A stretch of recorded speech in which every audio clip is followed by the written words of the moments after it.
The Power of the Doctor is the farewell episode to Jodie Whittaker's Doctor Who, and I'm very excited to give you guys my review for this episode.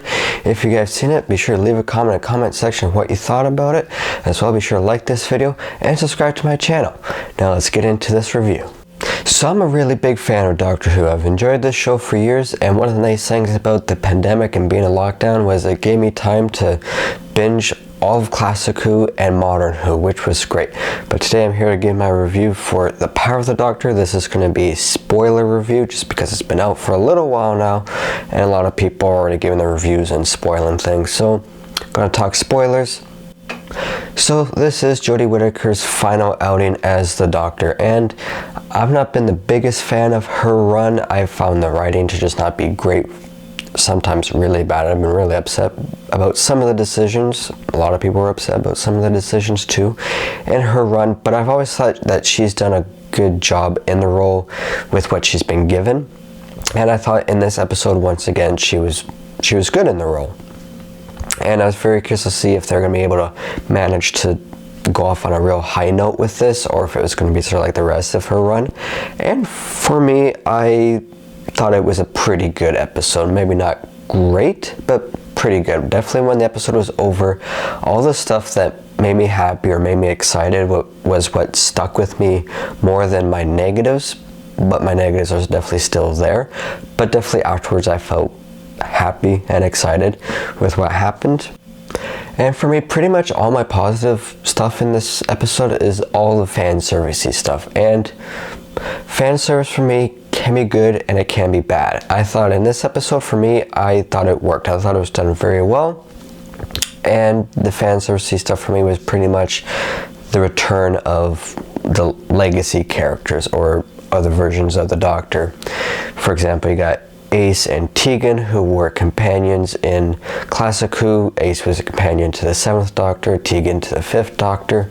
Seeing them back was great. I liked how Tegan was sort of bitter that when she departed ways with the Doctor that she never came back to visit her. I liked that. And yeah, their presence was definitely really good. It felt like it was the same character, just, they've gone older.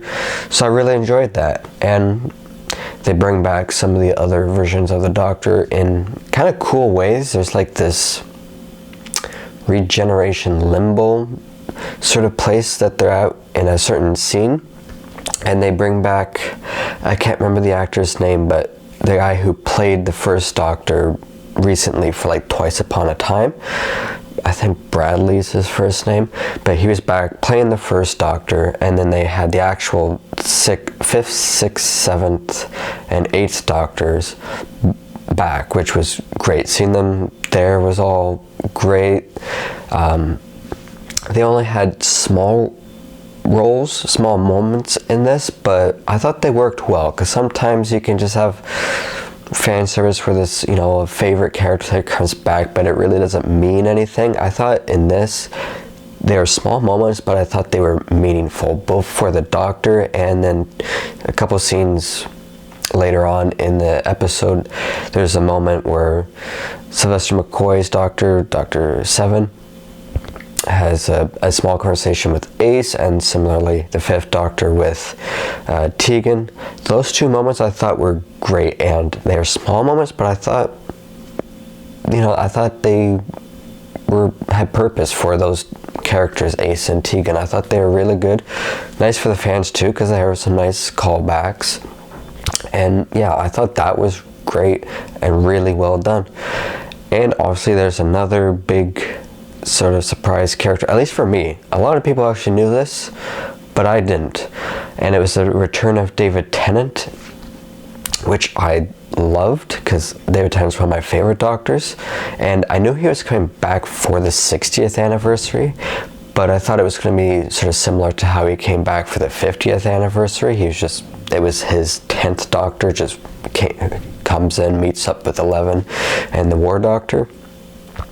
But no, it looks like David Tennant is also the 14th Doctor, which is really cool. Did not think that's going to happen, but I guess there is a line from the 50th anniversary from Tom Baker that does hint that they could do this, when he says, in the future you may find yourself revisiting some of the old favorites. referring to their faces. So I guess they're making that real now, which is cool. And a part of me does sort of feel like they're bringing David Tennant back more just to bring audiences back, because a lot of people have been checking out of Doctor Who lately. And with them bringing Russell T Davies back and David Tennant, I think it's a way to bring the audience back. But as long as they do it meaningfully and executed right, I won't have a problem with it. I think it's going to be really good. I expect David Tennant's just going to be either there for the full 3 episodes for the 60th anniversary, or maybe just the first one. We'll see, but I'm looking forward to that. But yeah, those pretty much the fan servicey stuff was what really held up this episode for me, because I thought it was done well. There's also a great moment with the Master just dancing to this like Rasputin song. It was really funny. It just sort of felt completely out of nowhere, but it was funny. And Sacha Dhawan, is that his last name? I probably said it wrong. He's back as the Master, and he was great in this. There's also a really nice scene at the end of this episode that I quite liked. It's kind of a small scene, but it's like this Doctor Who companion anonymous sort of thing, where they bring back some of the old companions that the Doctors had. They had Mel, I think Joe Grant was there, and they had Ian, who is one of the very first companions with the first Doctor. That was great to see, so I really liked that moment. It was really cool. Unfortunately for me, where this episode does kind of fall flat is the plot or plots for this. It is sort of similar to other parts of Jodie Whittaker's run, where just the plots fall flat and it's kind of messy. That's sort of the way I felt about the Flux. It was kind of messy. That's sort of what this episode's like too, because there's a lot going on and it kind of connects, but because there's a lot and none of it's really fleshed out enough that you're sort of like, wait, how does this connect again? What's this for? That's sort of how I felt. Like at the start, they're on this space train fighting the Time Lord Cybermen, which I didn't think would still be around because Gallifrey like blew up and stuff, and I thought they were destroyed, but they're back. Never liked them in the first place, but they're back, and they're rescuing this child who, when I first saw that child, I thought it was going to be the Timeless Child, and they're going to bring that back, and I was like, oh no, please not that. But it wasn't. I can't remember what they said it actually was, but it's like this celestial being that has energy, something like that. It was weird, but they were trying to rescue at the start, and that whole part with that child's really not focused on at all in this show. It just pops up a couple of times, and then you get other Cybermen, like more regular ones, plus that one from season 12 that, what was its name? I can't remember that specific Cyberman's name, but he's got part of his human face showing. They're back trying at like the unit headquarters, trying to turn everybody else into Cybermen, and then they bring the Daleks in. One of the Daleks is gone rogue and is actually trying to help the Doctor, but they don't do much with that. I think that would have been a really cool idea if that was a whole episode, but it's not. It's really not focused on too much. Like I said, I think it would have been a cool idea for a whole episode, but they don't do much of that. There's other Daleks that are, I guess, going to set off all the volcanoes around Earth to kill everybody, and then the Master's there to make the Doctor do a forced regeneration, where the Master's going to regenerate into the Doctor, so not the Master is the Doctor, but when it happens, it looks more like the Doctor's just completely gone. It's just the Master still, because it's the Master's sort of in the Doctor's body, but it looks like the Master, and it didn't seem to have any character traits of the Doctor, so that, I don't know, that was kind of weird. And then there's this big mechanical moon that kind of looks like the Death Star in the sky, where that child entity thing is. Yeah, and that had to do with powering stuff like the force regeneration, and the Master convinced the Daleks and the Cybermen to work together. Yeah, it's kind of confusing. that's my main issue with this episode, is it's just messy and you're trying like, what's this all got to do with this again? And there's so much going on that it doesn't feel like it's focusing on Jodie Whittaker so much, not making it feel like she's standing out in her final episode, which was unfortunate. I have some other smaller issues, like this episode has the return of Graham, who is one of Jodie Whittaker's Doctor's first companions, and I enjoyed seeing him back, but when he shows up, he just shows up in a volcano. I'm like, why is he there? How did he get in there? It was weird. It's great to see him back, but that was just like, okay, he's just in a volcano. Alright then.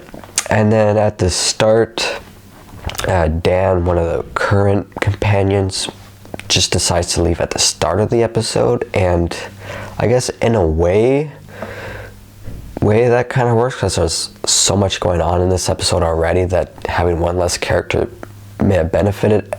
But I just thought myself, I'm like, really, doing this at the start of the episode, not the end? Maybe there's something where that actor just didn't have time to film the rest of the episode. He had other stuff he was filming, or other work he was doing, maybe, I don't know. But if that was just a decision they made without anything like that, I just find it kind of odd in a way, because I think it would have been better if he was there until the end. He does pop back up in the end, but if he was there during the middle part too, I think would have been nice, because I enjoyed Dan. And then some other stuff, like, you know, they kind of have been setting up this whole romance between the Doctor and Yaz, which I was sort of like, okay, I wasn't too invested, because I've just not been too invested in this era, or this run, with Chris Chibnall writing as a showrunner. But yeah, they really did nothing with that in this episode, which felt weird. And then my final complaint was there's no real goodbyes in this, at least for Jodie Whittaker's Doctor with her companions. Like, yes, like, oh, I don't want this to be goodbye, so like, it's Doctor Who, they could have both of them back in a special in some way, but even like at the end they have like a bunch of her companions, like Yaz, Graham, and then there's Ace and Tegan, and they brought back Vendor. He's a character that I enjoyed, but he did not need to be in this episode, but he's there. They're all in the TARDIS with her. She's knocked out, and then when she wakes up, they're all gone.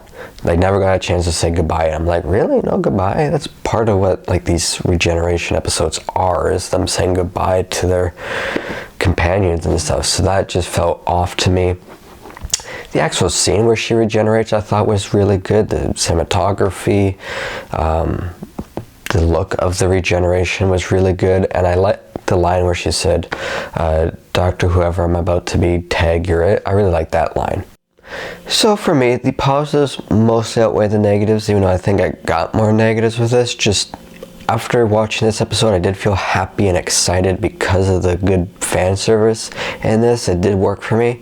So I think overall I had a good experience with this episode. So for me, I would give The Power of the Doctor a 70%. Unfortunately, not a great episode, not a great sign-off for Jodie Whittaker, but a pretty fun episode, but a messy episode. Well, everybody, thank you for watching my review for this episode. Stay tuned for some more reviews soon. I'm hoping to start doing reviews for each season of modern Doctor Who. I don't know if I have time to do reviews for each season of classic Doctor Who right now, but I'm going to do modern Who and see where that goes. I'm hoping to get the first one out next week. We'll see. It depends how long I get through my rewatch of this show. So stay tuned for those, as well as stay tuned for some other reviews. As well, be sure to like this video and subscribe to my channel. And until my next video, take care, everybody.